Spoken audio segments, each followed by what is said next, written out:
Mesdames et messieurs, bonsoir. Denis Sassou Nguesso réélu à la tête du Congo avec 94,82% de suffrages exprimés.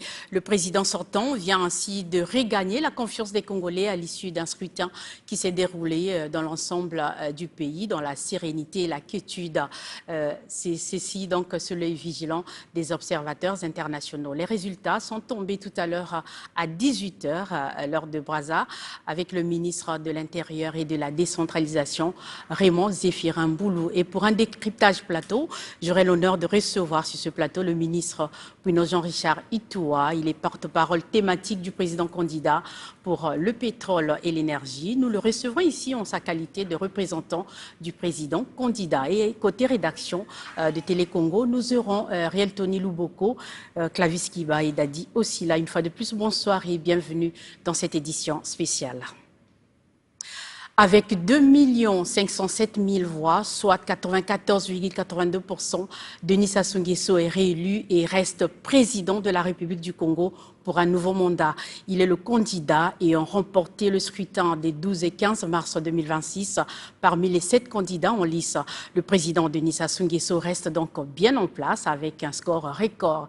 Son projet de société accélérant la marche vers le développement qu'il a présenté aux Congolais lors de sa tournée électorale dans le pays a convaincu et les fruits de ce nouveau pacte de Denis Sassou Nguesso sont à savourer durant les 5 prochaines années tel qu'annoncé. Élection présidentielle, scrutin des 12 et 15 mars 2026. Voici la publication des résultats provisoires avec le ministre de l'Intérieur et de la décentralisation, Raymond Zéphirin Mboulou.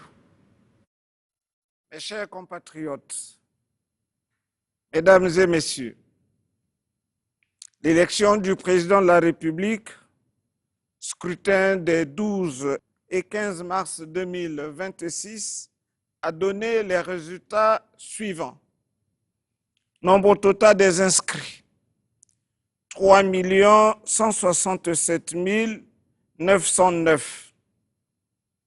Nombre total de votants, 2 681 587.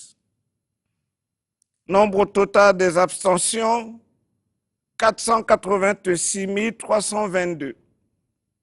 Taux de participation, 84,65%. Suffrage exprimé, 2 644 013. Ont obtenu Denis Sassou Nguesso, 2 507 038, soit 94,82%. Ngongia Engambe Angios, 8 700, soit 0,33%. Mavungu Zinga Mabio, 39 186, soit 1,48%. Manangou Vivien Romain, 16 008, soit 0,61%. Mafoula Ephraim Dav, 27 259, soit 1,03%. Joseph Kinyumbi Kiambungu, 22 745, soit 0,86%. Gavé Elongo Mélène Destin, 23 077, soit 0,87%.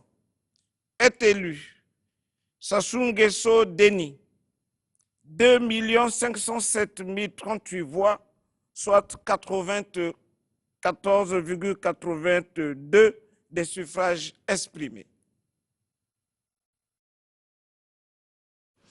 Monsieur le ministre, le président candidat, Denis Sassou Nguesso, réélu à la tête du Congo avec un score historique, 94,82%.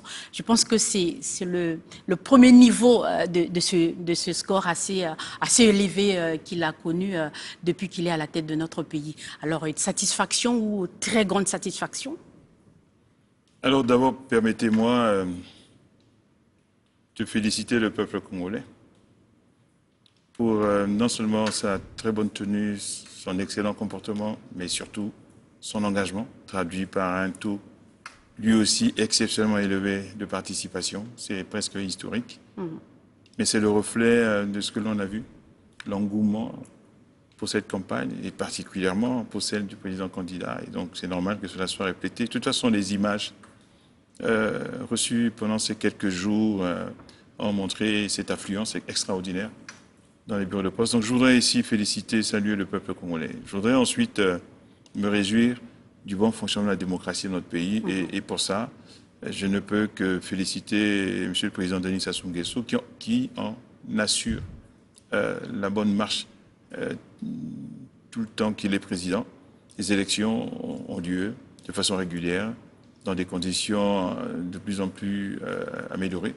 On le voit, nous avons des résultats aujourd'hui, 2 jours après. Il fut une époque où on attendait beaucoup plus longtemps. Ça aussi, c'est très nouveau, ça. Ça, c'est nouveau. Je voudrais aussi saluer et féliciter les autres candidats, à part le mien. Leur présence montre la vitalité de la démocratie congolaise. On voit aussi une représentation très très large avec un panel de candidats parmi lesquels des très jeunes, mais aussi des vieux routiers, des vieux briscards. Donc la seule personne qui a manqué là, c'est une femme. J'espère que un jour on verra une femme candidate à l'élection présidentielle. On le souhaite pour que les gens soient représentés à ce niveau-là. Puis enfin, remercier tous ceux qui ont porté leur voix sur le candidat de façon aussi massive, de façon aussi importante. Mais nous, on n'en doutait pas. On était convaincus, et plus la campagne se déroulait, et plus on voyait cet enthousiasme, cet engouement, cet engagement, cette adhésion déclarée, et dans laquelle il n'y avait pas de tricherie.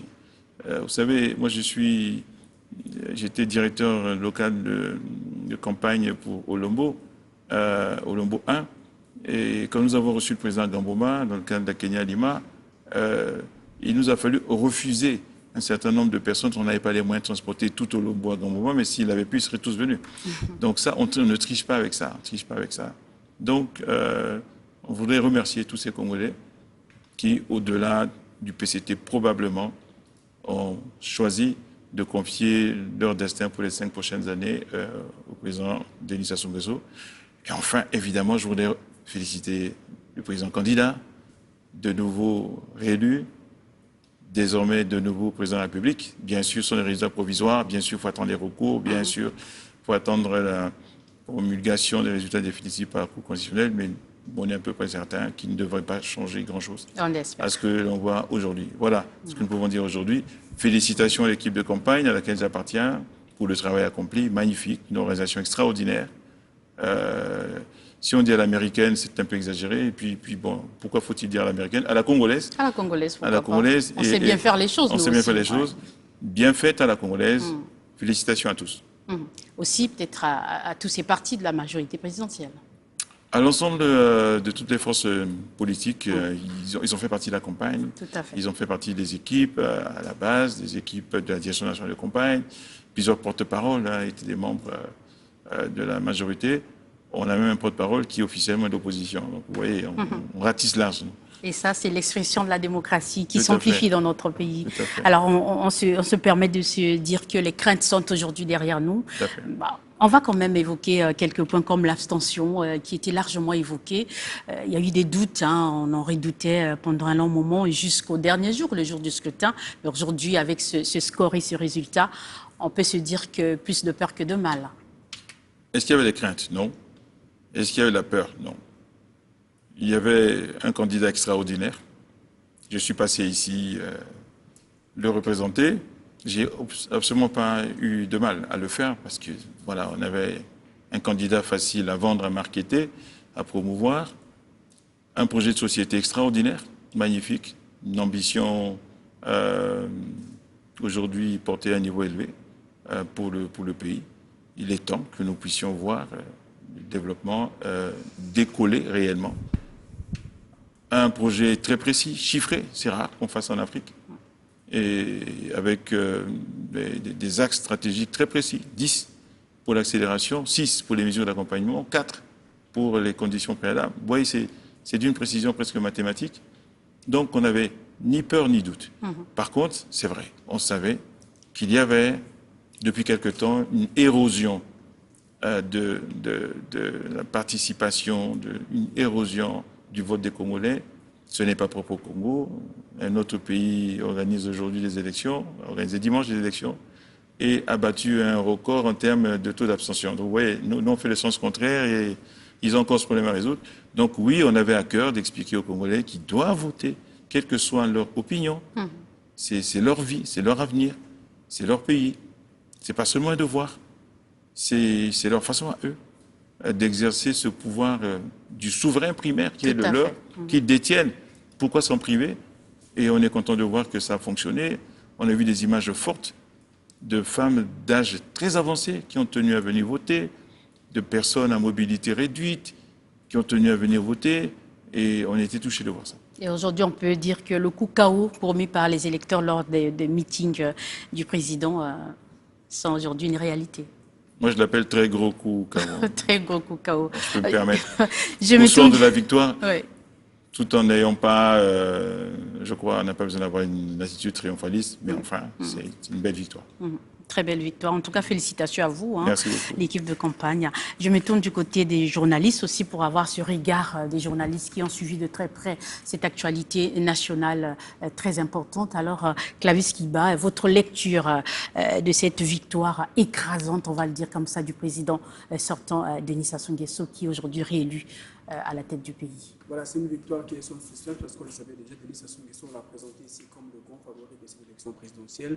Grand favori pourquoi? Par rapport à cette grande mobilisation qu'il a accompagnée depuis avant la déclaration de la candidature jusqu'à la déclaration de la candidature et aussi pendant la campagne. On a vu comment toute cette grosse machine de l'accompagner et aussi Denis Sassou Nguesso, en dehors des partis de la majorité présidentielle, il a bénéficié aussi du soutien des partis de l'opposition. Donc il était présenté en grand favori et en plus par rapport à son expérience, c'est un candidat que les Congolais connaissent déjà. C'est un candidat qui avait un électorat déjà fidèle. Parce qu'il faut le savoir, en dehors des projets, il y avait aussi l'individu qui comptait. C'est déjà quelqu'un qui est très connu, donc c'est une victoire qui est sans suspense pour nous. C'était déjà connu d'avance, mais attention, quand on dit une victoire sans suspense, cela ne veut pas dire que ça a été une victoire trichée, pas du tout. C'est visible, le ministre l'a dit, c'est visible. On a vu comment les gens accompagnent Denis Sassou Nguesso. Parce que démocratie égale démographie, démocratie égale popularité. On a vu que c'était le candidat le plus populaire pendant la campagne. Donc cette victoire n'étonne personne. Même le score aussi n'étonne personne parce que face à lui, il n'y avait aucun challenger, aucun vrai challenger. Et ça aussi, c'est parce que l'opposition est allée à cette élection en rang dispersé. La candidature unique n'a pas marché, ce qui a fait que la plupart des candidats, c'était des candidats jeunes qui n'avaient pas encore d'expérience sur le terrain. C'était des gens qui venaient se faire découvrir. Par exemple, celui qui est deuxième, Zingamabio, c'était la première candidature. Donc, franchement, Denis Sassou Nguesso a confirmé sa place de leader, a confirmé sa place de favori. Grand favori, belle campagne, belle victoire. Dadi aussi là, peut-être parce que c'est lui qui tenait la machine, peut-être, non? Non, cette victoire, je dirais que c'est un hommage. Hommage de la République, hommage de la jeunesse, hommage du pays tout entier à la figure centrale qui est Denis Sassou Nguesso aujourd'hui pour nous. Je pense que l'histoire retient les gens qui ont marqué de leur empreinte. Et de ce fait, le candidat Denis Sassou Nguesso, au-delà de sa personne, au-delà de son expérience, au-delà de la connaissance de l'État, la connaissance aussi de la République. Vous savez, le président connaît très très bien le pays et il connaît les sentiments des différents électeurs, des départements, etc. Tout cela, il le maîtrise assez bien. Mais derrière, il y avait une machine. C'est-à-dire, vous avez eu des candidats, par exemple, Destin Gavé, qui avait un parti qui n'avait pas d'élus, d'autres qui avaient des partis qui n'existaient vraiment pas dans le paysage politique, où certains avaient un seul élu. Mais vous avez derrière le candidat Denis Sassou Nguesso, vous aviez une machine. Et ce que j'ai apprécié, c'était les directeurs locaux de campagne. C'était des élus. Les gens qui connaissaient les terrains, les gens qui savaient labourer et les gens qui savaient arracher, bien entendu, la volonté des électeurs. Il y a aussi un autre aspect, c'est ça aussi la vie politique, c'est que on a eu une élection qui s'est jouée avec la mobilisation, avec les réseaux sociaux, etc. Mais on a vu aussi la limite des réseaux sociaux, c'est-à-dire pour aller convaincre l'élu, il ne s'agit pas seulement de faire une petite vidéo, ça ne suffit pas. Il va falloir avoir un programme, et le ministre a détaillé un programme, bien entendu, un programme qui est conforme à une certaine logique. Et pour Denis Sassou Nguesso, le choix même a été sciemment fait de ne pas changer entièrement le nom du programme. On est allé à l'accélération de la marche parce qu'il y avait une certaine continuité d'un certain nombre de projets et il y avait aussi une certaine réflexion bien abouti. Déjà en 2021-2026, vous avez eu un PND où beaucoup de projets ont été chiffrés et organisés et ce PND a été plus ou moins continué avec une certaine même organisation et ce qui a, je pense, au-delà de tout convaincu les électeurs. Mais pour notre démocratie, il y a des aspects assez importants qu'on peut retenir aujourd'hui, c'est le taux de participation. Parce que le taux de participation n'est pas gagné. Le meeting peut être extraordinaire, mais à un moment donné, au moment où la vérité, la réalité des urnes doit se jouer, parfois les gens se désistent. Donc, avoir convaincu les Congolais avec des meetings, avoir convaincu les Congolais avec une parole politique forte, parfois une parole de vérité où certaines choses ont été dites qui devaient peut-être être camouflées avec une certaine démagogie et jusqu'à ce que les gens votent et qu'on vote assez massivement comme ça, on peut dire, si je parlais comme un jeune, je dirais chapeau l'artiste. Oh, là, on a remarqué, hein, le ministre a essayé de le dire tout à l'heure, l'augmentation du taux de participation. Qu'est-ce que cela expliquait au-delà des stratégies menées par les directeurs locaux de campagne? Cela s'expliquait par quoi? Peut-être l'engouement autour de la personne de Denis Sassou Nguesso? Il y a forcément la conjonction de plusieurs paramètres pour expliquer ce taux de participation exceptionnellement important. D'abord, oui, l'équation personnelle de l'homme, bien sûr. Il est connu, on sait qui il est, on sait ce qu'il incarne. Il incarne des choses très précises. Et quand Denis Sassou Nguesso est à la tête du pays, on ne gêne rien à la paix. Quand Denis Sassou Nguesso est à la tête du pays, il fait de l'unité nationale un vrai leitmotiv et il y a des choses qu'il fait que personne n'a jamais faites. Et il y a très peu de présidents qui ont pris dans leur gouvernement la directrice de cabinet du président précédent. Ça, c'est rare, ça. Et lui, il l'a fait. Le secrétaire général de la présidence précédente, il a pris comme conseiller. C'est rare. Le conseiller de l'ancien président, il a pris comme secrétaire du gouvernement. Ça c'est très rare. Mais lui, il le fait. Un avocat de l'ancien président est aujourd'hui ministre d'État. C'est très, très rare, ça. Et éminent membre du Parti congolais du travail. Donc, il incarne l'unité nationale et les gens le savent. Les gens le savent. Il y a aussi une passion pour essayer de développer son pays avec un certain nombre de thématiques qu'il porte, l'agriculture notamment. Aujourd'hui, il est passionné par le projet d'engrais chimique, il en parle tout le temps. C'est vraiment son projet. Et donc, les gens savent qu'il a un certain nombre de valeurs qu'il porte, de valeurs nationales et de valeurs patriotiques, de valeurs de développement. Donc, ça, c'est l'équation personnelle. Je crois que le Congolais se reconnaît dans Denis Sassou Nguesso. Il fait partie du paysage, il fait partie de la culture. Il est un Congolais comme beaucoup se reconnaissent ou comme certains aimeraient être. Et donc, ça, c'est quelque chose de formidable. Comme qui dirait, chacun de nous a un peu de Denis Sassou Nguesso en lui. Voilà. En lui. Vous voyez, ces Congolais qui imitent sa façon de se coiffer, et ainsi de suite. Personne ne leur demande. Et ils n'en tirent aucun bénéfice, ils ne sont pas payés pour ça. Mais voilà, dans le quartier, ben voilà, il est comme ça. Ça, c'est l'équation personnelle. Après, oui, bien sûr, il y a le projet de société. Je crois qu'au dernier meeting, le meeting de Brazzaville. J'ai beaucoup aimé le discours du président qui a pris le temps d'expliquer son projet de société de façon précise, en s'adressant à chaque couche de la population, les jeunes, les femmes, les travailleurs, les cadres, les militants, en disant de façon précise sur quoi il assoit cette ambition d'accélérer. C'était presque pédagogique comme intervention. Donc ça, c'est important. Puis enfin, oui, les directeurs locaux de campagne ont fait un travail excellent. Vous savez, le directeur local de campagne, il connaît presque chacun des habitants de sa circonscription. En général, il parle leur langue. En général, il est un peu parent à beaucoup d'entre eux. Parfois, il est né là, il est grandi là, il a étudié là. Il connaît le terrain, il sait ce qu'il faut dire à chacun. Il sait. Et ces directeurs locaux de campagne sont le reflet de ce que le président a fait pendant sa campagne. Dans chaque département, il a parlé au département. il a dit ce que le département avait besoin de savoir par rapport à son avenir, de façon précise. Pas des promesses. Moi, je n'ai pas entendu de promesses. Je refuse de dire que mon candidat a fait des promesses. Non. Le candidat a informé chaque département des projets en cours, des projets envisagés, des ambitions qui sont assises sur des négociations, assises sur des accords, assises éventuellement, dans certains cas, sur des projets qui ont déjà démarré. Le chemin de fer n'est pas une promesse. On a démarré. Le corridor 13 a démarré. La route Pointe-Noire-Cabinda a démarré, et ainsi de suite. Des choses tangibles. Et ça, je crois que ça explique cette adhésion au vote. Je voudrais me réjouir de ce que tous les appels au boycott n'ont pas fonctionné. Il y en a eu beaucoup. Je n'ai jamais vu autant d'appels au boycott. Je trouve ça totalement irresponsable. Le boycott n'a jamais rien apporté à un pays. La chaise vide non plus d'ailleurs. Je ne comprends pas que certains ne s'en rendent pas compte. La chaise vide n'a jamais fait gagner les élections à quelqu'un. Donc il y a eu des campagnes énormes sur les réseaux sociaux, justement. Ben, le peuple n'a pas écouté ça. Le peuple est venu voter.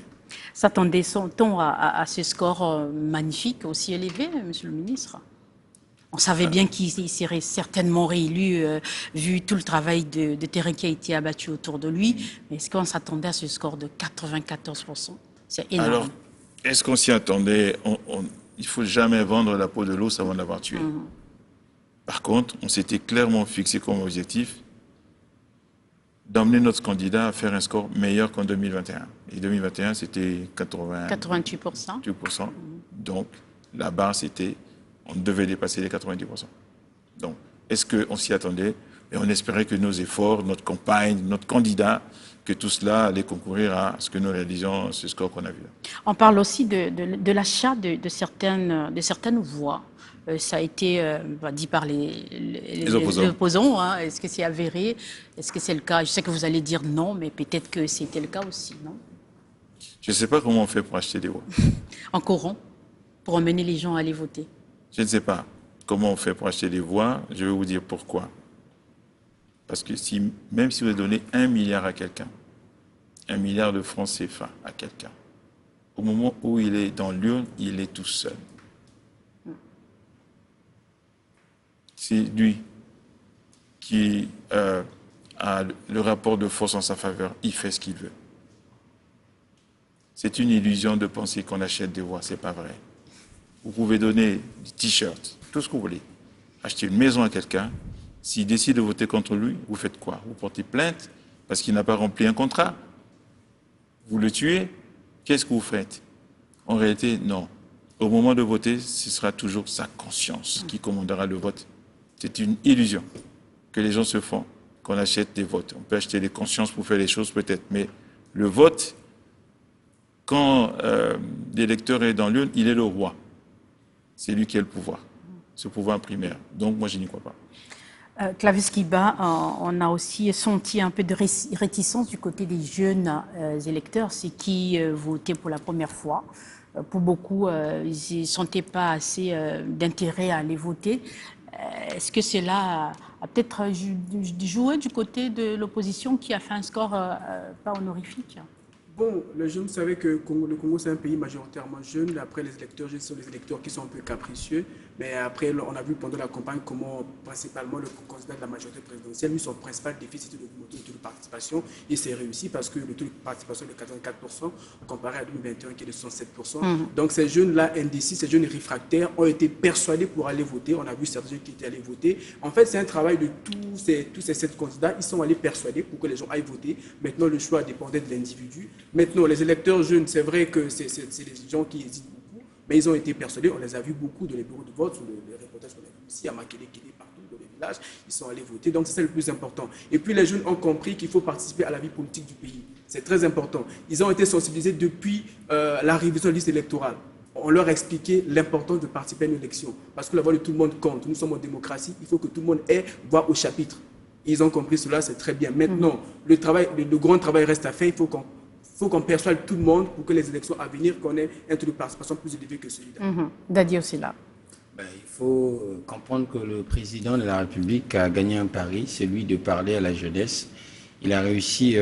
Il était aussi présenté comme le candidat de la jeunesse. Effectivement, mais il a réussi surtout à fixer un cap, dans le sens où il avait des objectifs à court, à moyen et à long terme. Il savait dire aux jeunes que voilà, nous vous préparons pour que vous puissiez prendre le relais avec toute la compétence et toutes les capacités nécessaires pour que ce pays ne s'effondre pas. Et je pense que cela a pu, bien sûr, toucher la jeunesse. Et surtout que lors de sa campagne, d'ailleurs, si là je vous coupe pas, il a largement parlé de l'emploi des jeunes.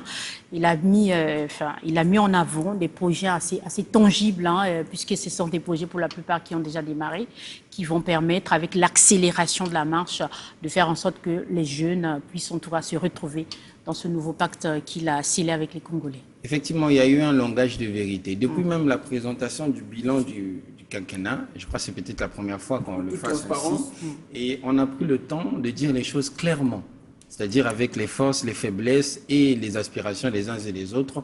Et je pense que c'est peut-être ça qu'on doit maintenant comprendre en politique, que la démagogie, ça ne marche pas toujours. Et le ministre a parlé des messages de boycott. Mais vous savez, les messages de boycott peuvent avoir l'effet inverse, c'est-à-dire peut-être renforcer la figure gagnante, la figure emblématique du candidat pour dire qu'on ne peut pas le battre. La seule réponse qu'on peut avoir contre lui, c'est boycotter les urnes. Et donc, ça permet à ce que, on a parlé ici une fois, des faits d'entraînement pour ceux qui peut-être ne pensaient pas encore voter pour Denis Sassou Nguesso, mais ce langage de l'opposition renforce certains pour dire, bon, allons seulement voter pour lui, parce que ceux qui sont contre déjà ne proposent pas grand-chose en face. Donc, de ce point de vue-là, le président Denis Sassou Nguesso, et il y a eu aussi une faiblesse importante de l'opposition, mais surtout une force aussi du candidat, c'est celui de sa figure à l'international. C'est déjà une personnalité très, très grandissime, c'est une personnalité qui maîtrise autant les méandres de la politique, mais au méandre de la vie internationale, comment bien entendu trouver des partenaires, comment financer les projets qu'il propose tout au long, bien sûr, des mandats, mais surtout dans le projet qu'il a présenté aux Congolais. Donc, il avait la maîtrise de l'aujourd'hui, du demain et du futur. Et ce qui fait que les jeunes se sont retrouvés dans son projet et qu'on a ce score aujourd'hui. Monsieur le ministre, c'était aussi le président garant de la paix et de la sécurité nationale, puisqu'on l'a vu à l'œuvre avec l'orientation qu'il a donnée à faire en sorte que le grand banditisme puisse enrayer au niveau de notre pays et puis la stabilité au niveau du département du Poul. J'ai envie de dire un tout petit mot sur la jeunesse, puis je viendrai à la paix et la sécurité pour confirmer ce qui a été si bien dit par les deux journalistes présents ici sur le plateau. Vous savez, l'emploi des jeunes, c'est le talon d'Achille des économies modernes. D'autres disent ça de façon plus forte. C'est la mèche attachée à la bombe que constituent nos sociétés et qui, si elle est allumée, peut la faire exploser. L'emploi des jeunes, c'est ce qui a produit le printemps arabe. C'est un pays dont tous les agrégats économiques étaient ouverts, mais qui n'arrivait pas à trouver du travail aux 80 000 jeunes bien formés chaque année en Tunisie. C'est l'un d'eux qui a mis le feu à la mèche. Donc aujourd'hui, le président l'a parfaitement compris, remarquablement compris. Partout où il est passé, il a expliqué que tous les projets qu'il envisageait avaient un effet positif important sur la création d'emplois des jeunes, systématiquement. À chaque fois qu'il a présenté un projet, il leur a expliqué aux jeunes, mais vous voyez, on fait ça, d'accord, macroéconomique, c'est bien, ça va augmenter, la croissance, c'est bien, mais le plus important pour moi, c'est que ces projets vont générer des emplois et des emplois pour les jeunes, systématiquement. Et ça, c'est magnifique. C'est magnifique. Il y a beaucoup d'économistes qui oublient ça. Il y a des pays qui oublient ça. Il y a des économies très performantes qui ne génèrent pas d'emploi. Une économie qui ne génère pas d'emploi, on dit d'elle qu'elle est stérile, qu'elle n'est pas féconde. Qu'elle n'est pas féconde. Et donc, elle va générer en elle tous les germes d'une explosion sociale. Donc, et ça, c'est formidable de voir que le président a compris ça. Et que si la croissance économique, l'accélération de la marche vers le développement ne conduit pas en même temps à l'accélération de la création d'emplois pour les jeunes, alors on s'est trompé de voie. Et ce n'est pas du tout le cas. Et ça, je crois que c'est formidable. Ce que l'on voit, c'est que les jeunes l'ont parfaitement compris. L'appel à la sécurité, oui, c'est vraiment l'ADN du président. L'ADN du président, c'est vraiment l'homme de paix. C'est celui qui a à cœur de faire en sorte que la paix ne quitte jamais le Congo. Alors je sais, il y a quelques opposants s'amusent toujours à dire oui, mais la paix, c'est pas seulement le fait qu'il n'y ait pas la guerre, mais c'est des gens qui n'ont jamais connu la guerre, qui l'ont pas vécu. Peut-être qu'ils n'étaient pas là. Quand on a connu notre petit embryon de guerre, ils ne se rendent pas compte de ce que une partie de la population a souffert de cet embryon de guerre, qui n'était même pas une guerre avec une armée étrangère, c'était une guerre entre nous. Entre nous, ouais. Mais elle a fait des dégâts, donc il ne faut pas dire ça. Il y a une différence totale entre être en guerre et pas être en guerre. Donc si déjà on évite qu'on soit en guerre, qu'on évite qu'il n'y ait pas de conflit, qu'on évite qu'il n'y ait pas de tension, qu'il n'y ait pas de guérilla, qu'il n'y ait pas de banditisme, les populations qui ont subi les koulouna, les bébés noirs, ceux qui disent ça n'ont aucune idée de ce que ces populations ont subi, ont souffert. Des populations qui ne pouvaient plus sortir de chez elles à partir de 16h, 17h. Et à un moment donné, même à 14h, on était en danger. On ne savait plus quoi faire. Quoi faire pour vivre tout court. Donc, il ne faut pas dire ça. Alors, parce qu'ils ajoutent, oui, la paix véritable, elle n'existe pas. Si on n'a pas l'eau, on n'a pas l'électricité, on n'a pas la santé. Bon, quand j'entends quelqu'un dire qu'il n'y a pas d'eau au Congo, je me pose la question. Il est fou, il est inconscient, ou il est complètement aveugle, quelque chose ne va pas. Donc on ne peut pas dire ça. Donc bien sûr qu'on travaille sur les autres sujets, qui pour moi ne relèvent pas de la paix, qui relèvent du bien-être des populations, qui relèvent des conditions de vie que nous voulons à tout prix améliorer. Un projet de développement qui ne conduit pas à améliorer les conditions de vie des populations n'est pas un projet de développement. Donc évidemment, quand on dit la marche vers le développement, c'est la marche vers l'amélioration des conditions de vie.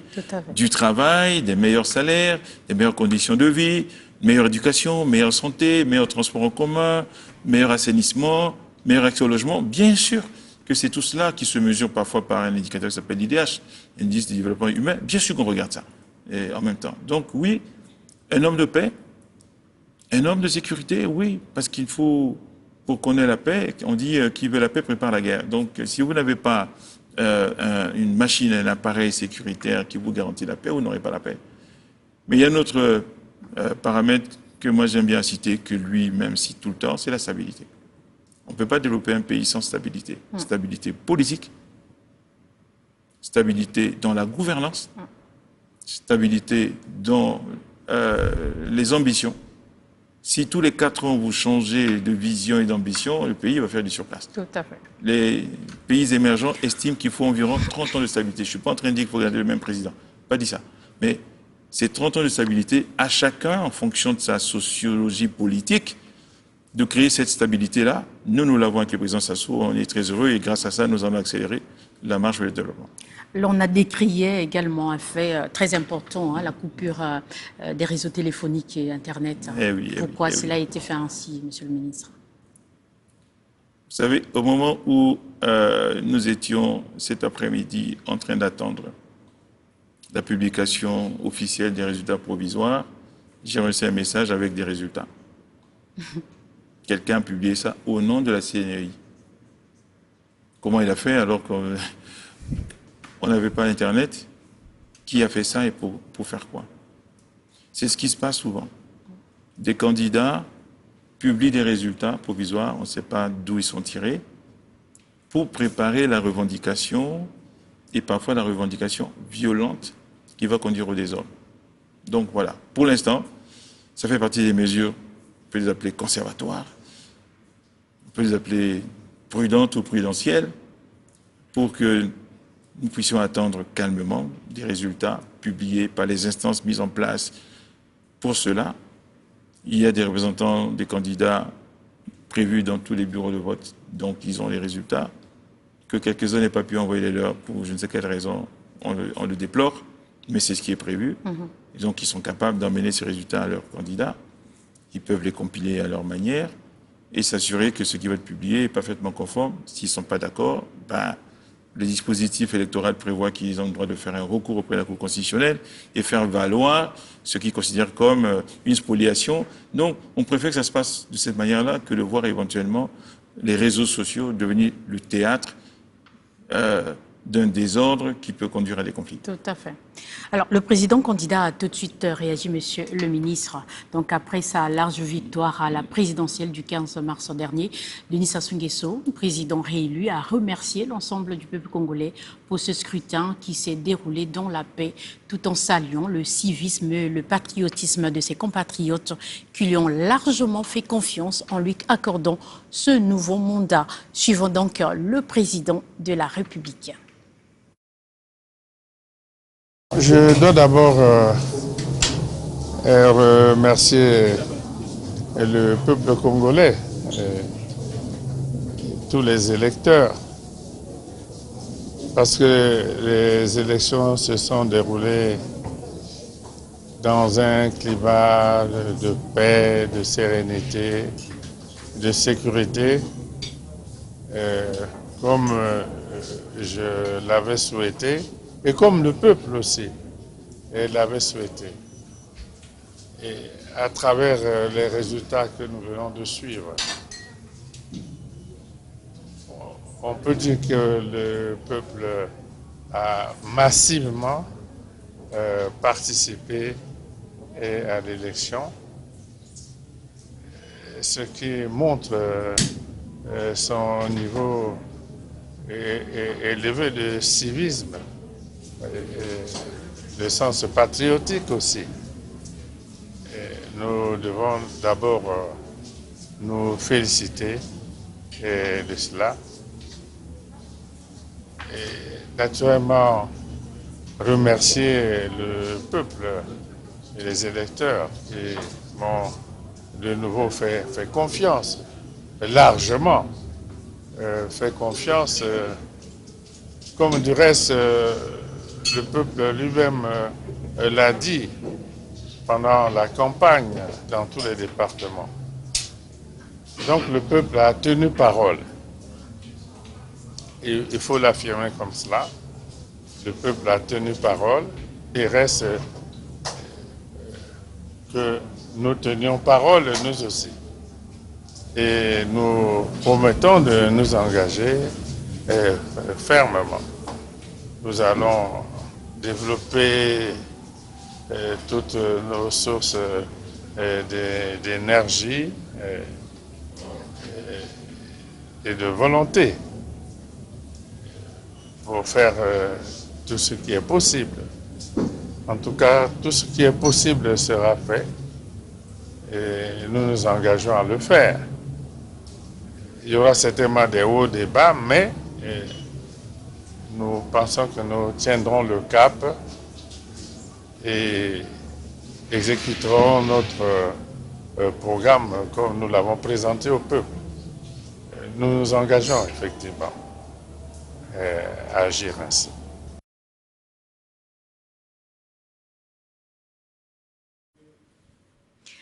Le président réélu a réagi à chaud après donc cette victoire écrasante face à ses challengers. Monsieur le ministre, c'est une joie, une satisfaction pour l'ensemble de la classe politique congolaise déjà, et puis pour l'équipe autour du chef de l'État, dont vous. Il a remercié d'abord le peuple congolais pour ce plébiscite et également pour ce climat de paix et de sérénité dans lequel s'est déroulée cette élection. Votre réaction? Écoutez, c'est un sentiment de satisfaction de toute l'équipe qui a travaillé autour du président. Ce sont de longues semaines, voire de longs mois de travail. La messe n'est jamais dite tant que le temps n'est pas venu pour cela. Et donc on ne sait jamais ce qui va se produire. On est heureux de voir qu'il y a eu très peu d'incidents, très peu de problèmes. Quand on rassemble des foules, on ne sait jamais ce qui peut se passer. Le président a tenu à parcourir les 15 départements du pays aujourd'hui. C'est énorme, en 2 semaines, c'est énorme, c'est énorme. Il y a des jours où il a dû faire 2 départements parce qu'il n'avait pas le choix, dans des conditions très sportives. Le jour où il est venu à Gamboma, c'était très sportif de faire et Gamboma et Djoué-les-Fini. mais il a tenu à le faire. Et il avait toujours la même énergie. Et avec la même énergie, et le même entrain, le même enthousiasme. Donc on est très heureux, toutes les équipes, tous ces héros dans l'ombre, toutes ces petites mains, toutes ces fourmis, au sens le plus noble du terme, sans lesquelles tout ça ne se serait pas fait. On est heureux aussi de voir qu'au-delà du Parti congolais du travail, la majorité présidentielle a été très active, du début à la fin de ce travail, mais qu'au-delà du Parti congolais du travail, au-delà de la majorité présidentielle, il y a un peuple, tout simplement, qui s'est mobilisé à chaque rendez-vous, pas seulement les rendez-vous du président, mais les activités que nous avons tous réalisées à travers le pays, les directeurs locaux de campagne, et même parfois simplement des personnes de bonne volonté qui ont réalisé beaucoup de choses parallèlement à la campagne officielle.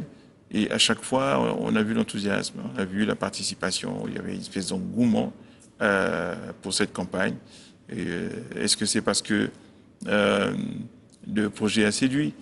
Est-ce que c'est parce que le président continue à séduire? Ça, c'est à peu près sûr. Ou est-ce que c'est parce que nous avons tellement bien expliqué les choses? On l'a dit ici. Donc, félicitations à tout le monde, à tous ceux qui ont permis ce dénouement très heureux, très démocratique, très patriotique. Et je reprends votre mot, ce plébiscite pour mon candidat. Très bien. Parlons justement de la direction nationale de campagne. Il y a eu des réactions de ce côté-là, en dehors de la vôtre, bien entendu.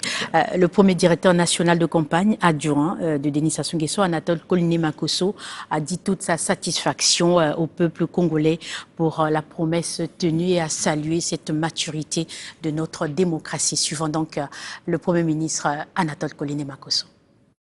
Je ne peux que remercier le peuple congolais, après avoir bien entendu témoigné mon admiration au candidat président réélu pour cette grande victoire que lui a donnée le peuple congolais. Que je remercie, étais-je en train de dire, pour avoir tenu parole.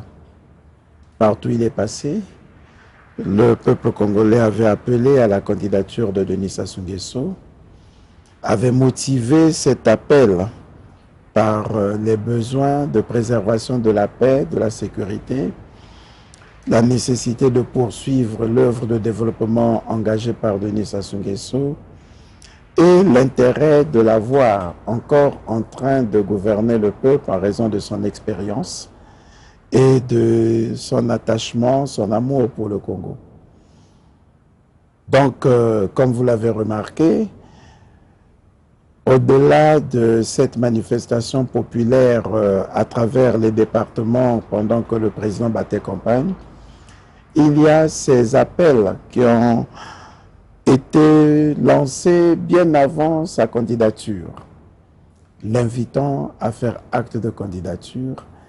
Et il y a la mobilisation massive pendant les meetings. Tout cela s'est traduit d'abord par ce fort taux de participation, confirmant ainsi la volonté maintes fois exprimée par le peuple, et bien entendu le plébiscite, en faisant en sorte que le président soit élu et prenant ainsi une large avance sur ses concurrents. Je ne peux que me réjouir en tant que directeur de campagne adjoint, porte-parole du candidat, de savoir que le projet de société que le président avait présenté à son peuple a été accueilli favorablement par ce dernier, me satisfaire de ce que le message que nous avons porté est bien passé au sein de l'opinion et saluer la combativité du candidat, sa bravoure, sa détermination pour avoir parcouru l'ensemble des départements, avoir rencontré le peuple partout où il est passé en lui témoignant le même engagement, le même amour et en présentant de façon limpide le projet de société. Je crois que ça a été un bon moment, une campagne dynamique et réussie. Et nous ne pouvons pas être surpris par les résultats que nous venons d'écouter aujourd'hui, qui ont été rendus publics par le ministre de l'Intérieur et de la Décentralisation. Donc, Je suis heureux, heureux pour le candidat, heureux pour le peuple qui a tenu parole. Cette victoire écrasante du président Denis Sassou Nguesso n'a pas laissé indifférente la ministre Marie-Cécile Mboukou Kimbassa. Voici donc sa réaction. 898, soit 96,84 voix. Voilà les résultats de l'élection avec la réélection du président Denis Sassou Nguesso. Je vous remercie.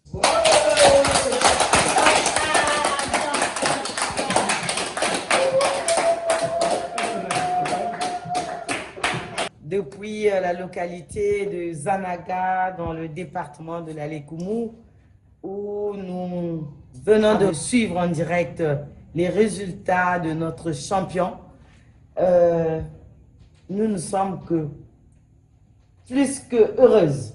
Nous avons travaillé d'arrache-pied. Tous les départements ont travaillé pour soutenir notre candidat.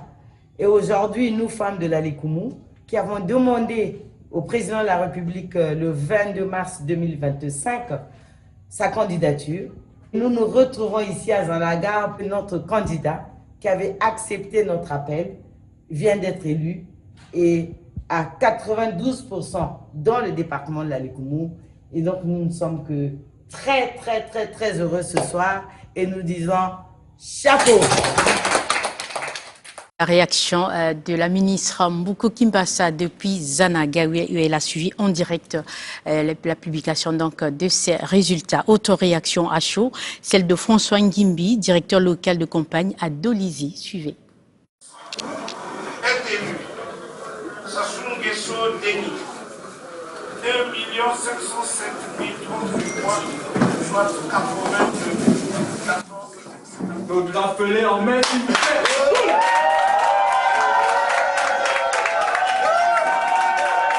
Scène de liesse à la direction locale de campagne du candidat Denis Sassou Nguesso, le grand Manadol à Dolizy, capitale du département du Niari. Après la publication des résultats provisoires de l'élection présidentielle du 15 mars 2026, donnant favori dans les sondages, Denis Sassou Nguesso, réélu président de la République avec un score de 94,82%. Une véritable satisfaction des équipes du campagne du candidat Denis Sassou Nguesso du Niari, placé sous la coordination du ministre d'État, Pierre Mabiala, coordinateur de direction locale du candidat Denis Sassou Nguesso au Niari, qui se sont mobilisés sans relâche durant 14 jours pour convaincre les électeurs à voter pour son candidat. Tous les cadres du Niari, au nom de toutes les directions locales du Niari, au nom de notre coordonnateur, Pierre Mabiala, que nous avons désigné devant gérer la coordination de toutes nos directions locales. Le Niari, aujourd'hui, a une grande victoire. La République a une grande victoire. Le camarade président Denis Sassou Nguesso vient d'être brillamment réélu sur l'ensemble du territoire, et en particulier chez lui, au Niari. Applaudissons cela.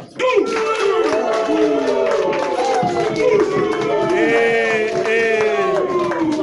s'il y a une seule chose que le camarade Mabiala m'a dit de vous dire, de nous dire, vous voyez ce qui vient de se passer chez nous au Niari, c'est la victoire de la cohésion. C'est la victoire de l'unité des enfants du Niari. Autour du premier enfant du Niari, lui-même, grand Moinadol, grand Moinadol, Denis Sassou Nguesso. Maboko Nabetoe. Merci beaucoup. Merci. Allez.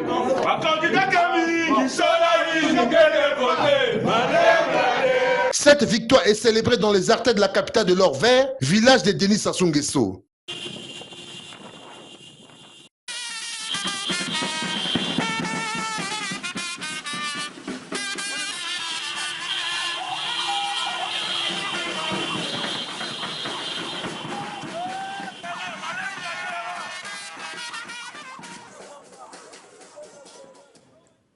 Comme vous pouvez l'imaginer, le siège de campagne de Denis Sassou Nguesso était en ébullition après l'annonce des résultats avec cette victoire écrasante.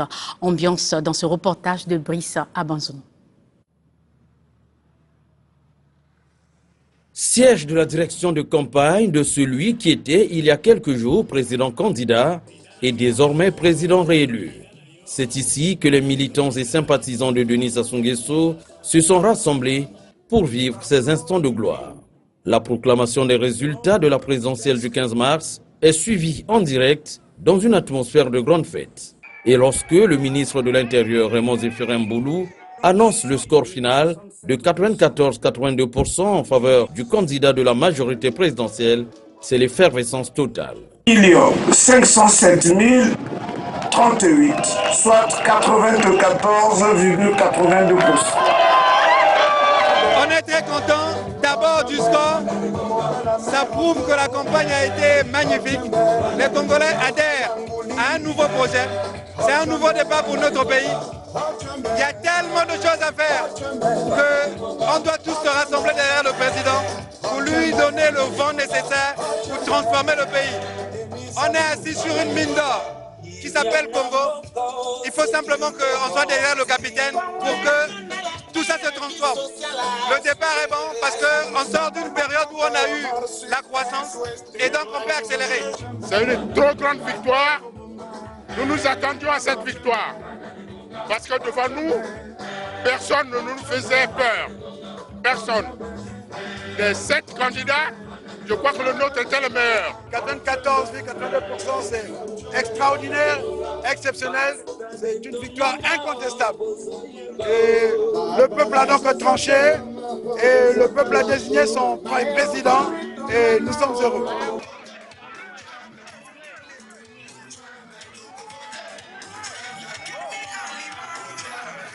Pour ces partisans de Denis Sassou Nguesso, cette victoire éclatante est le reflet de la campagne menée par le candidat dans les 15 départements du Congo. C'est une suite logique de ce qu'on a vu pendant la campagne, où il y a eu un engouement extraordinaire, une mobilisation incroyable. Et donc aujourd'hui, c'était normal qu'il y ait ce score. Et c'est le score qui reflète la confiance renouvelée par les Congolais.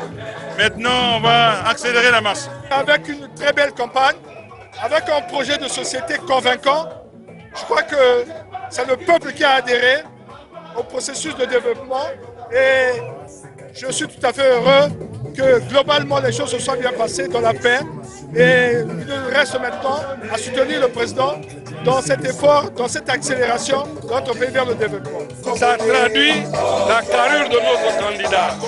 Ça traduit la campagne qu'il a menée. Ça traduit la mobilisation que le peuple congolais a manifestée partout où il est passé. Nous sommes très heureux parce que notre champion a gagné après ce travail que nous avons fait sur le terrain.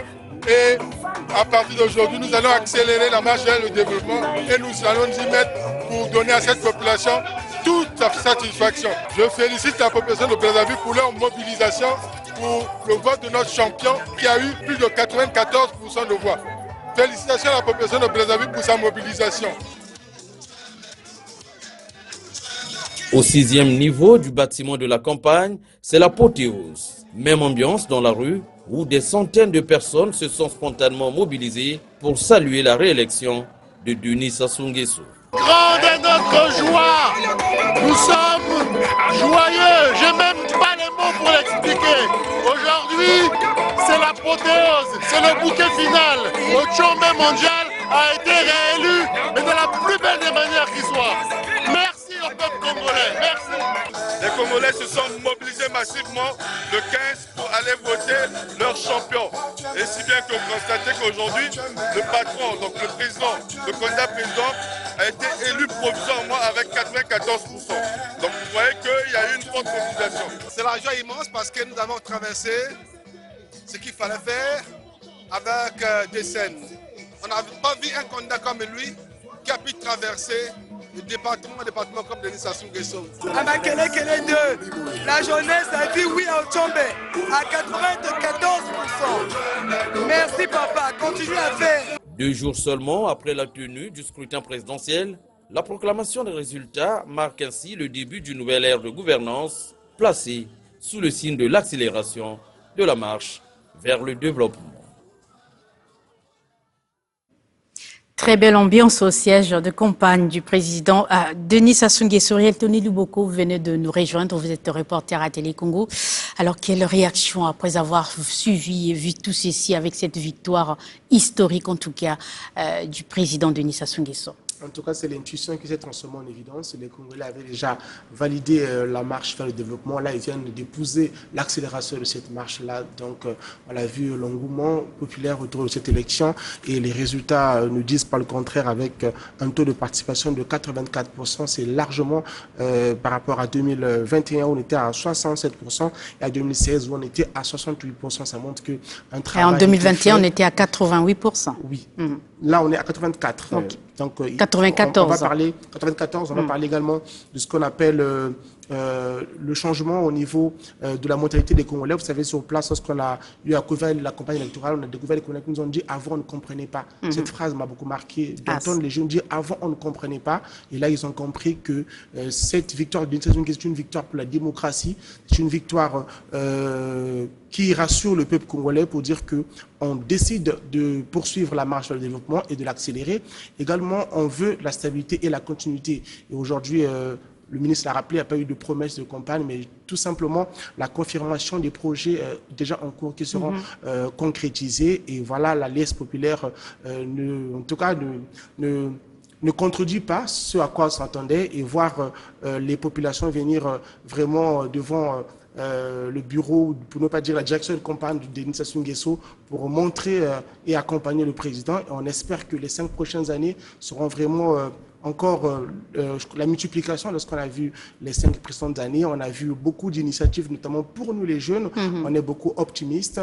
L'année de la jeunesse a été prolongée et là encore 5 ans devant nous. On y est. Hein. Des nouvelles choses vont arriver. Donc c'est une victoire vraiment écrasante lorsqu'on regarde ces résultats-là. Le président a laissé tout simplement 5,18% aux autres candidats.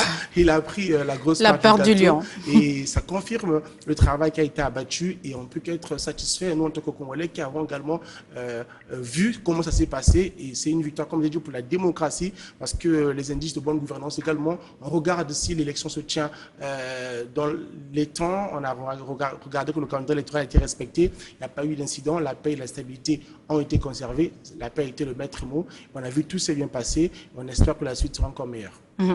Monsieur le ministre, on l'a suivi pendant la campagne. Il a dit, il est un homme de parole. Il ne dit jamais ce qu'il ne fera jamais. Donc, quand il a dit, il le fera. Alors, quels sont les grands défis de ces 5 prochaines années? Les grands défis de ces 5 prochaines années, pour le dire de façon simple, très synthétique, c'est de rendre tangible, de matérialiser le début du développement réel de ce pays. On a entamé depuis de nombreuses années. On n'est pas encore un pays développé. L'ambition de devenir un pays développé, très clairement. On est un pays en développement. C'est cette ambition-là. Je ne dis pas qu'on le deviendra dans 5 ans, parce que le raccourci est vite fait. Mais on veut être sûr que les 5 prochaines années vont permettre de concrétiser l'ancrage du Congo dans le train du développement. Que tous les ingrédients, que tous les fondamentaux, que tous les préalables du développement puissent être réalisés pendant ces 5 années, de façon à ce que, désormais, on soit à peu près sûr que ce sera une direction sans retour possible vers le développement. Développement, les pays émergents, permettez-moi de prendre cet exemple, disent qu'il faut à peu près une génération pour le faire, entre 30 et 40 années, pour passer d'un pays sous-développé à un pays en voie de développement, à un pays en développement, puis un pays développé. C'est ce qui est arrivé à ces pays émergents que l'on connaît, Singapour, la Corée du Sud et ainsi de suite. Il y a quelques années, on en a parlé, nous aussi, on arrivait vers ce cadre de pays émergents, mais les années sont passées, on n'a rien vu. Est-ce qu'on doit y croire? Autour du mot émergent, on peut dire beaucoup de choses. Vous voyez que le président a dit à un moment donné pays émergent, et puis aujourd'hui il dit développement. Et on peut discuter, débattre longuement, émergence versus développement. Il a simplifié le débat. Nous voulons être un pays développé et il faut absolument que cette année, nous puissions accélérer tout ce qui garantit la marche vers le développement. Alors, après avoir dit tout ça, concrètement, de quoi il s'agit?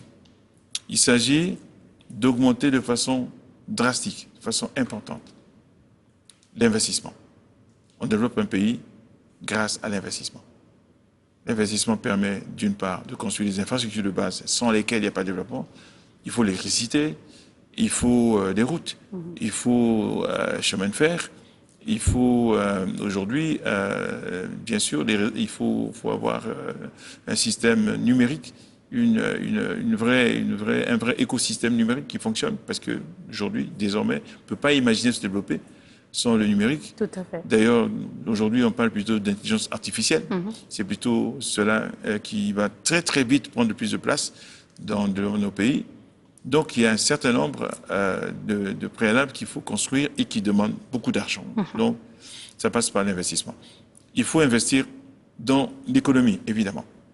Et aujourd'hui, nous disons clairement que l'économie doit conduire à lancer l'industrialisation du Congo. Tout à fait. À partir de l'agriculture, qui était fondamentale, que jamais on va négliger, c'est dans l'ADN du président. Mais l'objectif, c'est vraiment l'industrialisation. Et cela peut se faire notamment par la transformation des produits agricoles, au sens large du terme, par la transformation de nos ressources naturelles. On en a un certain nombre. Le pétrole, le gaz, mais les mines aussi, évidemment, le bois. Par l'industrie en faveur de la production des biens manufacturés, pour qu'on cesse d'importer tous ces biens manufacturés. Faire la transformation sur place. Pourquoi on a continué à importer les allumettes? On peut les fabriquer ici, on a le bois, on a tout ce qu'il faut. Et donc, pourquoi on doit importer des bougies? Des choses aussi simples. Ce sont ces produits manufacturés que malheureusement on consomme abondamment, mais ils sont produits par les autres. Donc, l'industrialisation, c'est le temps de valoriser tout le potentiel en ressources naturelles qu'on a. Pétrole et gaz en tête, bien sûr. Mines derrière, on a une énorme ambition et il y a des choses qui vont être faites de façon concrète assez rapidement parce qu'elles sont déjà en cours, les phosphates notamment. Le bois, avec le nouveau code de forestier, il faut absolument qu'on arrive à réaliser la transformation que nous avons instaurée depuis très longtemps. Mais on a beaucoup de mal à convaincre les privés de le faire. Et le nouveau code forestier prévoit l'instauration du contrat de partage grâce auquel nous pourrions, nous, Congo, transformer comme la part avec de le bois. pétrole. Comme avec le pétrole, la part de bois qui nous revient. La même chose pour les mines. Le code minier instaure le contrat de partage. Donc, il faut absolument, absolument que nous puissions mieux valoriser, c'est-à-dire aller jusqu'à la transformation, nos ressources naturelles qui sont si nombreuses. Dans le même temps, il dit 3 choses importantes, le président. La première, il faut les ressusciter. Il est temps, enfin, que nous puissions transformer ce potentiel en la fin des malheurs des Congolais dans ce domaine. Et tous les projets sont en place, sont sur les starting blocks, je peux dire. Des accords sont signés dans certains cas, d'autres en cours de négociation. Ce mandat, nous avons fixé le cap. Nous voulons pouvoir produire 3000 mégawatts. C'est clair, comme ça on ne dit pas que c'est flou, c'est clair. Sachant que ne serait-ce que l'hydroélectrique a un potentiel de l'ordre de 11 000 mégawatts. Vous voyez, on est très loin. Le solaire, on ne sait pas quel potentiel ça, c'est plus que ça. Le gaz, on est capable de produire jusqu'à 5 000 mégawatts, mais déjà si on faisait 1000, c'est-à-dire 2 fois plus qu'aujourd'hui, puis encore 1000, ce serait déjà pas mal.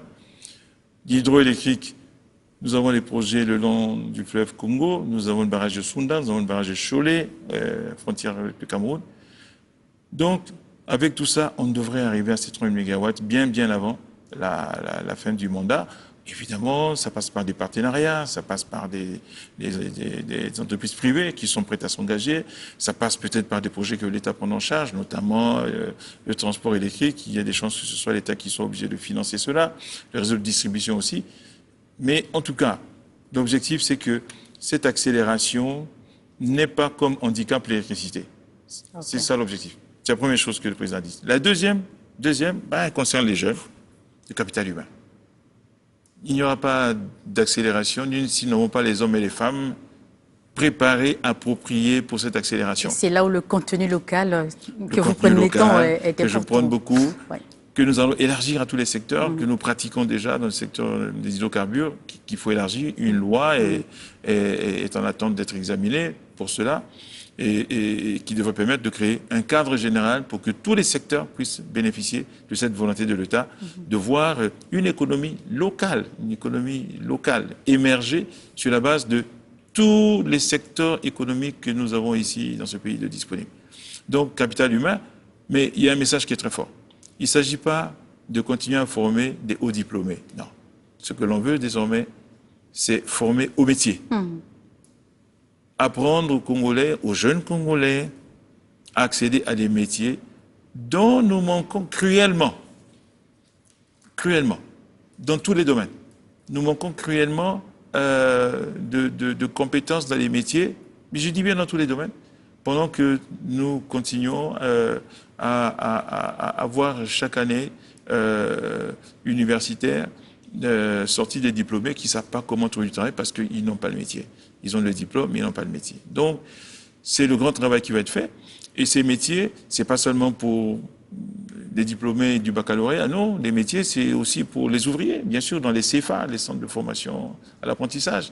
C'est aussi pour les techniciens, à travers le BTS que nous venons d'instituer enfin, pour en faire un diplôme d'État, à travers des établissements appropriés pour les métiers, mais aussi, bien sûr, des métiers de haut niveau, à travers les licences spécialisées professionnelles et les masters qui feront la même chose. C'est le deuxième point important. Le troisième point important, qui cite clairement l'accès aux services sociaux de base, est une priorité qui s'impose à ce mandat aussi. C'est-à-dire des conditions de vie des populations, à part les qui sont déjà cités, l'eau, la santé, l'éducation. On va poursuivre les efforts qui sont faits pour la santé, ils sont visibles. On va poursuivre les efforts qui sont faits pour l'éducation, qui sont visibles. L'eau, il va falloir que nous poursuivons l'effort qui a commencé avec les forages et d'autres initiatives dans ce sens-là. Transport en commun, l'accès au logement, l'assainissement des villes qui devient un vrai problème pour des populations qui perdent des maisons, qui perdent des investissements, qui se retrouvent complètement déconnectés de la ville et donc accès difficile.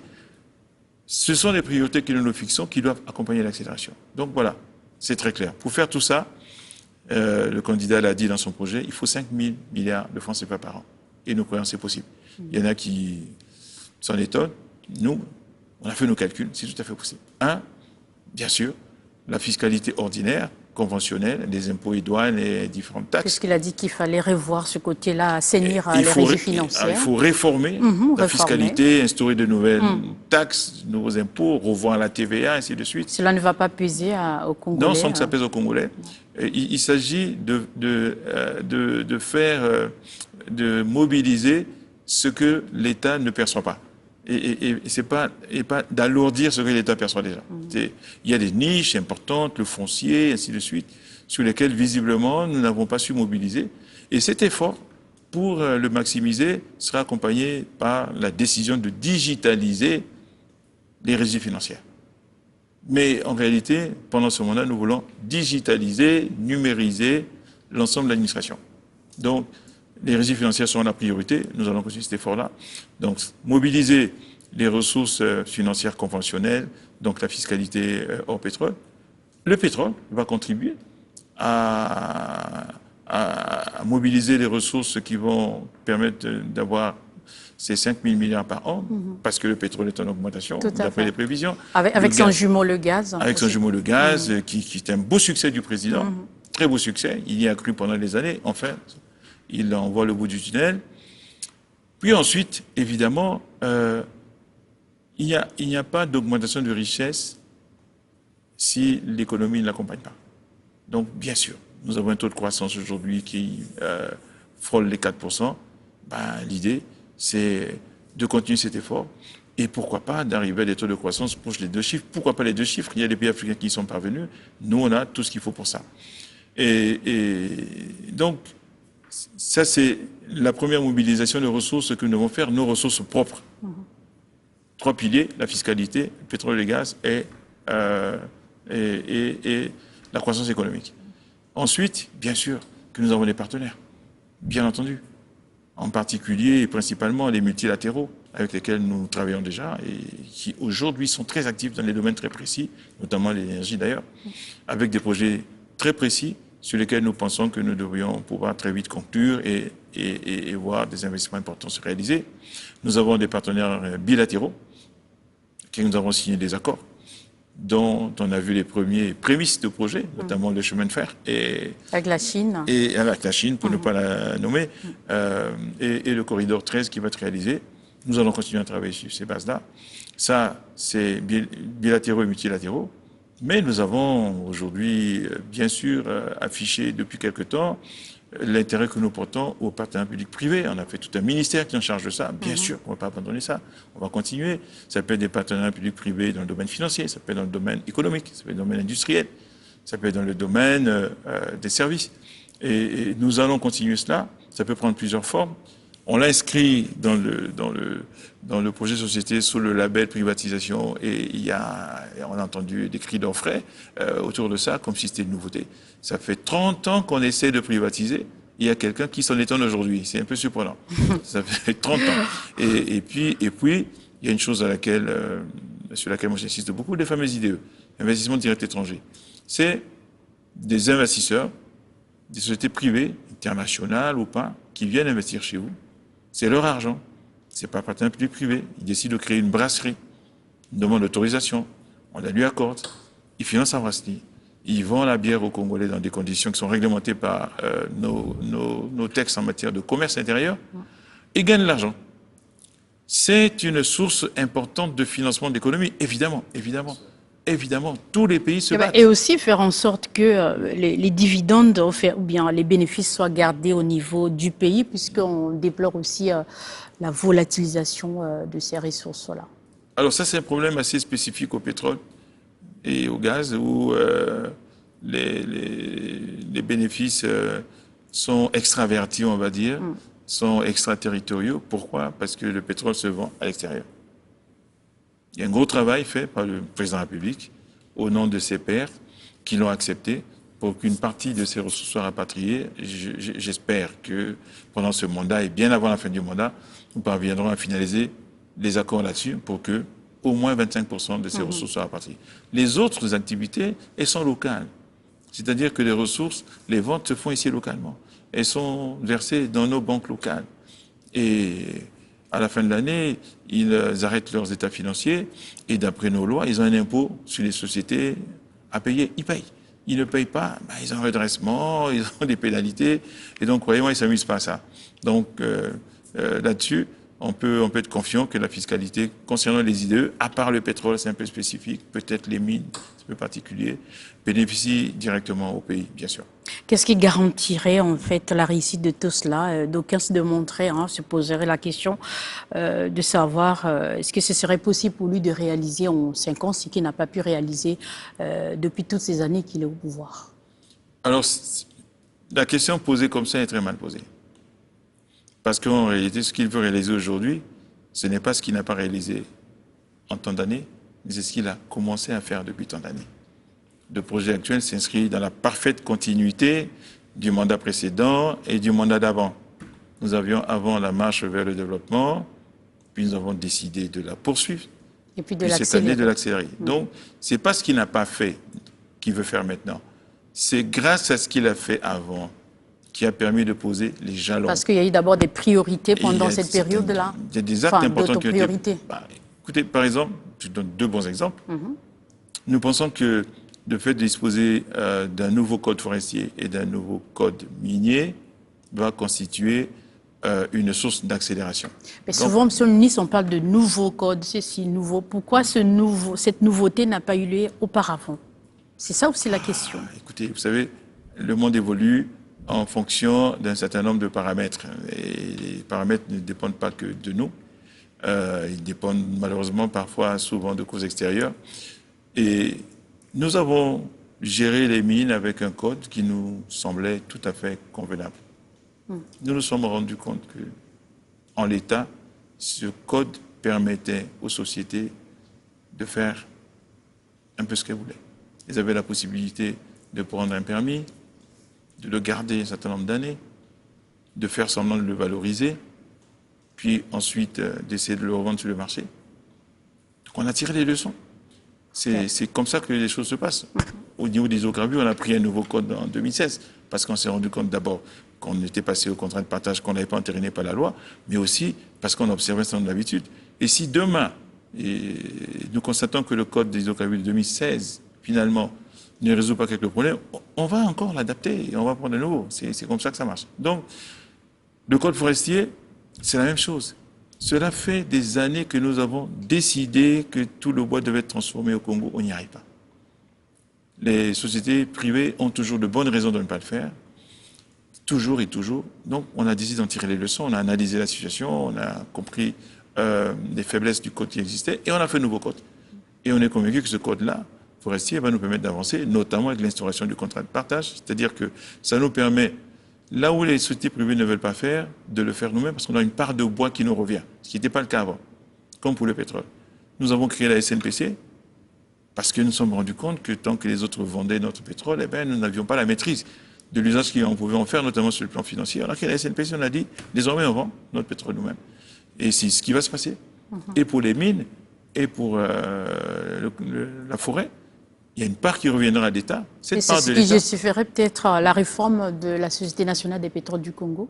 C'est ce qui s'est passé récemment avec ce qui s'est passé récemment était lié à des choses moins importantes que ça. Je crois qu'il y a une réflexion sur la SNPC probablement qui aura encore lieu, avec le gaz, avec le changement climatique, avec les nouveaux enjeux. Probablement, il faudra qu'on regarde un peu si en l'État, elle est capable de faire face à tous ces défis. Mais pour le code forestier et le code minier, on a vraiment très bon espoir que ces changements de paradigme dans ces deux domaines soient pour nous une opportunité d'accélérer beaucoup de choses. Donc voilà, c'est ce qui nous fait croire qu'on va réussir mieux qu'avant. Ce qui nous fait croire qu'on va réussir mieux qu'avant, c'est que le projet de société actuel s'est construit sur un bilan. Et ça, c'est la première fois. Un bilan honnête. En toute transparence. En toute transparence. Bien sûr, se satisfaisant des succès, il y en a eu, mais en identifiant courageusement les faiblesses. Et le projet actuel a pour objet de corriger les faiblesses, je dirais même mieux, s'appuie sur les faiblesses pour en faire des sources de progrès. Voilà pourquoi on est sûr qu'on va réussir. Et que dire une alors démarche inédite. Que dire alors de la corruption qui gangrène notre système, on va dire, administratif et financier, puisqu'on sait que il y a beaucoup de cas peut-être avérés, mais qui finalement qui emmènent à ce que la démarche n'aille pas jusqu'au bout. Et puis la corruption est là, on ne va pas s'en cacher. Honte à eux, a dit le président. Honte à eux, a dit le président. Non, je crois que probablement là aussi, il y aura ce qu'on dit en matière de cyclisme, un changement de braquet. Ce que dit le président... Peut-être sévir un peu plus? Oui, ce que dit le président, grosso modo, lorsqu'il parle ce jour-là, ce 13 mars, en gros, ça va être tolérance zéro. C'est ce qu'il a dit. Quand il dit que quelqu'un qui vole l'État, qui vole la nation devrait avoir honte, ça veut dire qu'on ne va plus tolérer ça. On a mis en place beaucoup d'instruments aujourd'hui, la haute autorité de la lutte contre la corruption. Qui fonctionne de manière boiton, peut-être. Je dirais rien là-dessus. C'est censé être une autorité indépendante. Donc, bon. Mais avant ça, on a un contrôle général de l'État, avec des contrôleurs, avec des inspecteurs généraux, des inspecteurs d'État dont c'est le travail. Et il y a une inspection des finances dont c'est le travail. Il y a une cour des comptes, une discipline budgétaire dont c'est le travail. De toute évidence, c'est insuffisant, visiblement, pour arrêter le phénomène. Il y a un conseil supérieur de la magistrature que préside le président qui radie régulièrement les magistrats et pourtant ça continue. Donc, on va regarder comment faire pour aller plus loin, comment changer de braquet pour qu'il y ait tolérance zéro. C'est ce qui va se passer et croyez-moi, dans l'année, dans les mois qui viennent, dans l'année, je suis convaincu que des instructions très précises seront données au gouvernement pour qu'on tire les leçons des faiblesses de cette ribambelle d'institutions qui n'arrivent pas à éradiquer ce phénomène et voir comment on peut y arriver plus rapidement et plus efficacement. Et puis aussi peut-être arriver à faire en sorte que qu'on arrive à enrayer cette sorte d'omerta qui s'impose parfois dans notre système. Celui-là protège l'autre et finalement personne ne dénonce personne. Oui, c'est clair que cela passe par un certain nombre d'instruments et moi je voudrais ici saluer le travail qui a été fait par un collègue qui était ministre du contrôle d'État il n'y a pas longtemps. Et nous avons là une architecture qu'il a construite pour travailler sur l'amont de la corruption. Et l'amont de la corruption, c'est améliorer le suivi et l'évaluation. C'est instaurer, il a proposé, on l'a accepté, un véritable système d'audit au niveau des administrations, ce qui n'existe pas. Ça existe dans les entreprises, ça n'existe pas au niveau des administrations, d'audit, d'instaurer la gare, la gestion axée sur le résultat. Et ce sont de magnifiques instruments, ils sont lourds.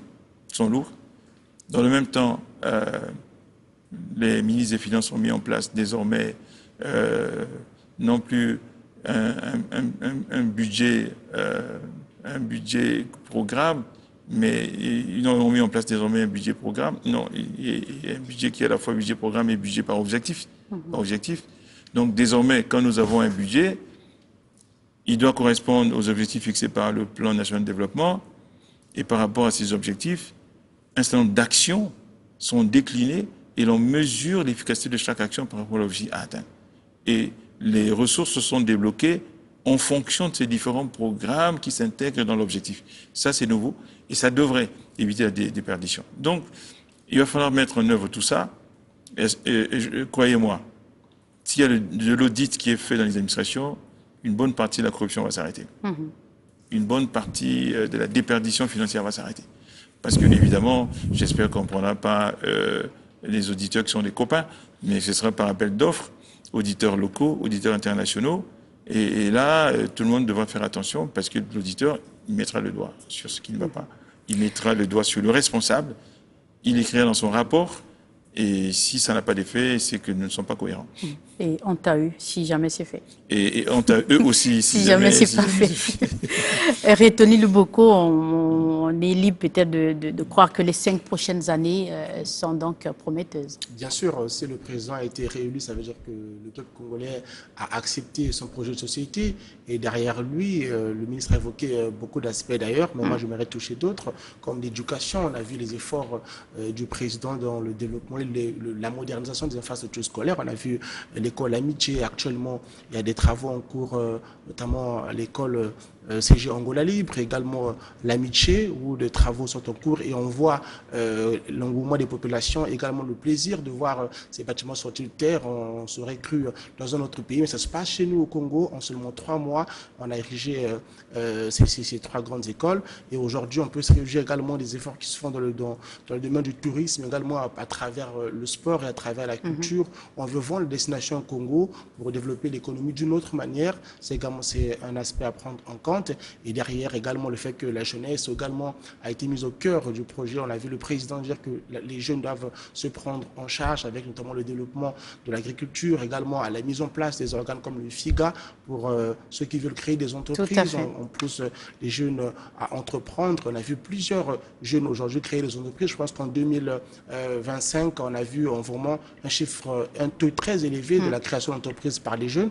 Donc le ministre a parlé également de ne plus former seulement des hauts fonctionnaires, mais également pousser des jeunes au métier et c'est très important en tant que jeune. La formation qualifiante. Bien sûr, on a vu plusieurs initiatives, notamment le FIC, où on a vu les jeunes être édifiés au métier, comment entreprendre, comment commencer. Comment accéder à ces outils mis en place par le gouvernement.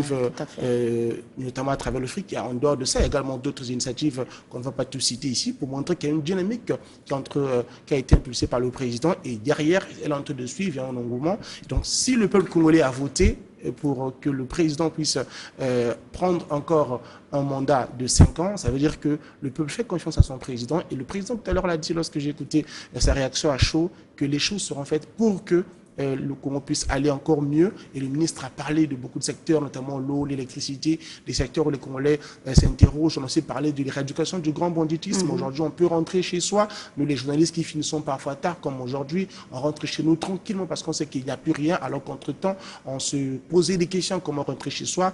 Une maman aujourd'hui qui a une activité qui l'oblige à vendre, par exemple, la nuit, à rentrer tard, peut l'exercer. Et ça pousse le Congolais à se dire que oui, la marche vers le développement sera et également penser à améliorer l'aspect sportif. Oui, l'aspect sportif, parce qu'actuellement le Congo est quand même sous sanction sur certaines disciplines. Le ministre est mieux placé pour connaître ce qui se passe au basketball, avec la sanction, également au handball, au football aujourd'hui où il y a une grande crise. Et je pense que cela sont des défis, en tout cas pour le nouveau mandat. Il faut vraiment mettre la main dessus pour que vraiment, en dehors des aspects que le ministre a déjà plébiscité le président, d'autres aspects également puissent suivre pour que le Congo puisse vraiment poursuivre et accélérer encore plus belle sa marche vers le développement. Merci Riel Tony. Monsieur le ministre, je pense qu'on est à la fin de notre entretien. Je vous laisse un petit moment pour un mot de fin. On va essayer. Moi, je voudrais d'abord vous remercier d'avoir réalisé cette émission. C'est une très très bonne idée, une bonne initiative. Merci. Le président sort d'une campagne très longue, très lourde, 15 départements. Il a pu réagir à chaud et donner son sentiment. Mais je crois que les Congolais, probablement ce soir, auraient voulu, justement, voir développer un petit peu. Même s'ils l'ont entendu pendant la campagne, que sera le prochain mandat? Et vous en avez donné l'occasion d'en parler un petit peu, mais aussi de parler de cette belle campagne, de cette belle victoire. Maintenant, nous, on est pressé d'accélérer. Et croyez-nous, le président est le premier à être pressé d'accélérer. Et je crois qu'il y a des choses qui vont se faire très très très vite, puisque nous avons un programme qui est très clair, qui est un programme qui est chiffré, un programme qui est précis. Et donc il y a des choses qui vont aller très vite. Et je suis convaincu que la première des choses sur laquelle le gouvernement sera instruit, c'est le premier point des 10 qui constituent l'accélération, à savoir la mobilisation des ressources. Et je crois que c'est ce sur quoi on va travailler tout de suite. Les acteurs sont connus. Ministère des Finances, mais aussi, bien entendu, le ministère de l'économie numérique pour la digitalisation, le ministère des hydrocarbures pour le pétrole et le gaz, et tous les autres ministères contributeurs en termes de ressources, le commerce, la forêt, les mines, ainsi de suite. Je crois que très vite, on aura un agenda fixé par le président pour que cette volonté, cette ambition, très rapidement se concrétise par un budget amélioré dès l'année prochaine. Et puis le reste suivra. Donc on est impatient de commencer et je crois que le président va veiller à ce que cette impatience, sans que l'on ne confonde vitesse et précipitation, cette impatience puisse très vite montrer les signes de concrétisation. Une toute dernière question, Monsieur le ministre, avant de terminer, une question personnelle. Est-ce que vous vous pensez faire partie de ce nouveau gouvernement qui va être proclamé peut-être d'ici quelques temps?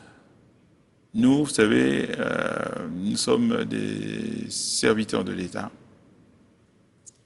Nous avons choisi d'aider le président. C'est notre leader. Il sait mieux que quiconque par rapport à l'ambition qu'il a pour le pays, qui peut le servir le mieux possible dans les différents domaines. Et on lui fait confiance pour ça. Je suis à mon 4e ministère.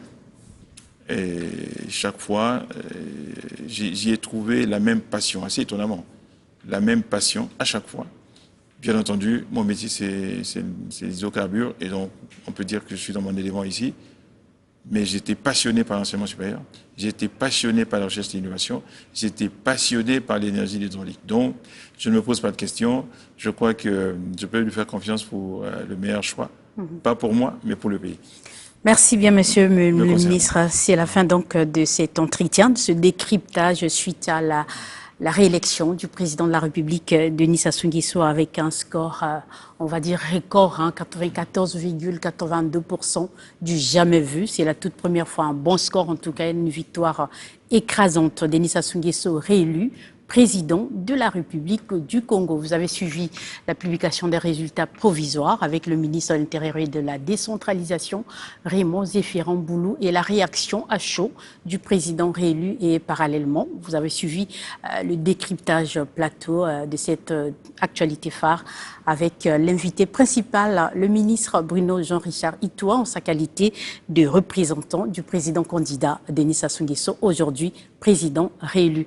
Merci en tout cas à toute l'équipe qui m'a accompagné. Merci aux journalistes qui étaient sur ce plateau avec moi. Merci Tony Luboko, merci Clavis Kiba, Dadi aussi là. Merci à la grande équipe qui a accompagné en tout cas la réalisation de cette édition spéciale. Un grand merci à la supervision du directeur général de la télévision nationale, André Ondélé, sans oublier la coordination du directeur de l'information, Ordel Biakoro Malonga. Merci en tout cas pour votre fidélité. À très bientôt sur nos antennes.